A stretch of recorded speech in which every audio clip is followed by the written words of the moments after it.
आलसी गधा एक गांव में नमक का व्यापारी रहता था। उसके पास कई गधे थे।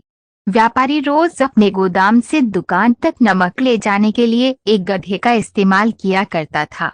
वह नमक को बोरी में भरकर गधे की पीठ पर लाद देता और उसके साथ साथ चलता हुआ दुकान तक आता था। व्यापारी का गधा आलसी प्रवृत्ति का था।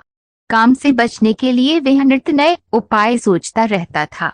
गोदाम से दुकान तक के रास्ते में एक नदी पड़ती थी, जिस पर एक छोटा पुल बना हुआ था। एक दिन नदी पर बने पुल पर चलते समय अचानक गधे का पैर फिसला और वह नदी में जा गिरा। नदी के पानी से नमक की बोरी भीग गई।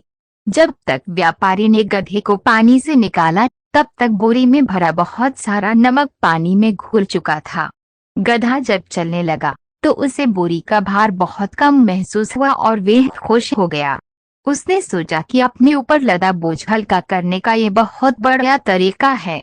अगले दिन वो जानबूझकर नदी में गिर पड़ा। नमक पानी में घुल जाने से बोरी का वजन फिर कम हो गया। उसके बाद से वे हर रोज ऐसा ही करने लगा। रोज रोज गधे की ये हरकत देखकर व्यापारी उसकी चालाकी समझ गया। उसने गधे को सबक सिखाने का फैसला कर लिया और अगले दिन बोरी में नमक के स्थान पर रुई भरकर गधे की पीठ पर लाद दिया।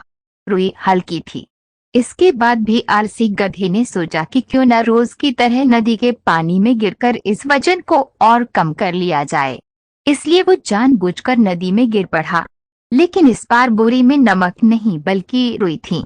पानी में भीगकर रुई का वजन कई गुना बढ़ गया। गधा जब उठकर चलने को हुआ तो इतने भारी बोझ से उसका बुरा हाल हो गया।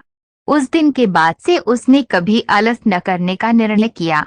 सीखे आलस का फल कभी न कभी मिल ही जाता है।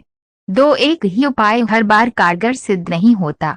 कृपया ऐसी ही अच्छी कहानियों के लिए चैनल को सब्सक्राइब करें। धन्यवाद।